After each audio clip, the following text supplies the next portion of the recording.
All right, Jay, take a look at what Vegas has to say. The Lakers still the favorites to win the 2020 title. That, according to Caesars Sportsbook. They've been the favorites since the NBA Finals concluded.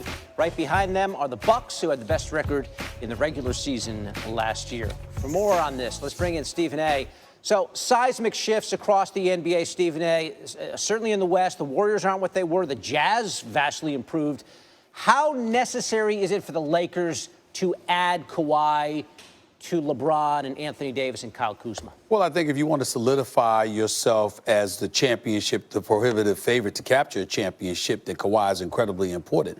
But if it's simply about returning to relevancy and contending for a title, I don't think they need Kawhi Leonard in order to pull that off. You have enough space for another max player, but you can utilize to build a team around LeBron and KD. You can go and acquire a guy like Seth Curry because he can shoot the basketball. You can get some older guys like the J.R. Smiths of the world and others that can come in and make contributions, who have some experience playing and starting in the National Basketball Association. You can do those things and, basically formulate a roster and still remain incredibly competitive. And this is my argument against anybody who would try to debunk that. LeBron James and AD, this is basketball. You got two of the top 5 players in the world in the same starting lineup. What do you think they're going to do during the regular season? I just spoke to Brian Windhorst on First Take, who said he had them winning anywhere from 48 to 50 games.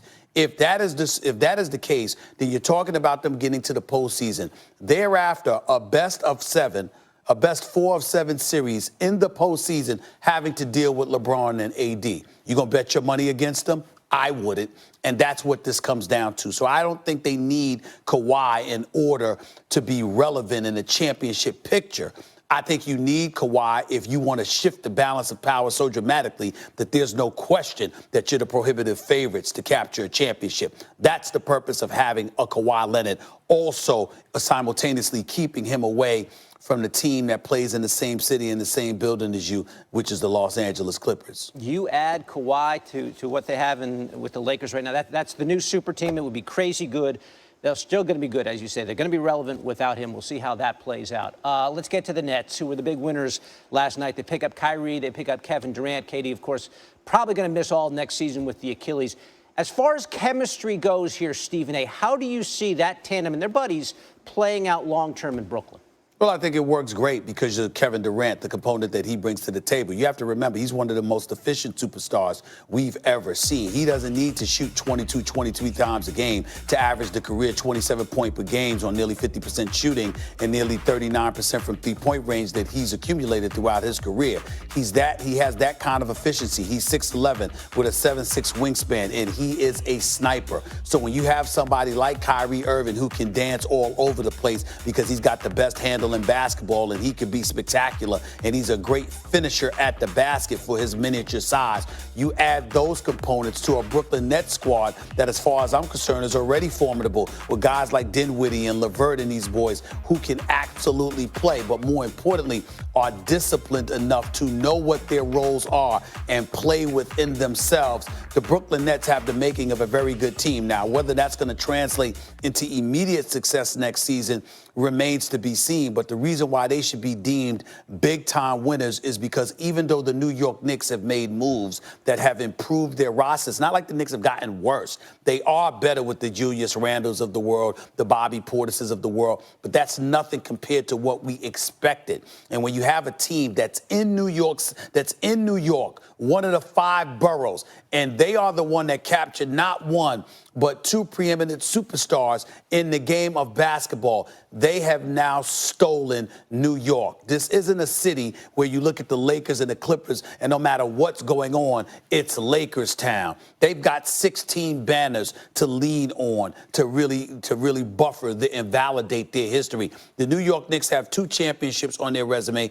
That's it. They haven't won a championship since 1973. They haven't been to a finals, nor have they been really relevant since 1999. And now, in a span of 5 years, the Brooklyn Nets have done what the New York Knicks could not do in the last 50. And that was attract a preeminent superstar to be the face of their franchise. They have officially stolen New York from the New York Knicks, and that's why they're big winners. Why can't the Knicks get a guy? Why can't they do it? Clearly ownership. Clearly, when you look at Dolan, the removing Charles Oakley from the arena, the banning a fan just because the fan asked him to sell the team, getting into battles with the New York Daily News, definitely Dolan comes to mind. But we can't ignore the presence of Steve Mills. He's a person I'm fond of, that has made a lot of connections, that knows a lot of people, and he's very, very knowledgeable. But you can't go out publicly and state to everybody that Dolan won't be interfering, that you're running the franchise, you're running basketball operations, yet you are an African-American as the president of franchise, you have an African-American GM, you have an African-American head coach, and y'all can't even get a visit. That may have everything to do with Dolan. You may be working to overcome it, but you didn't at the worst time imaginable.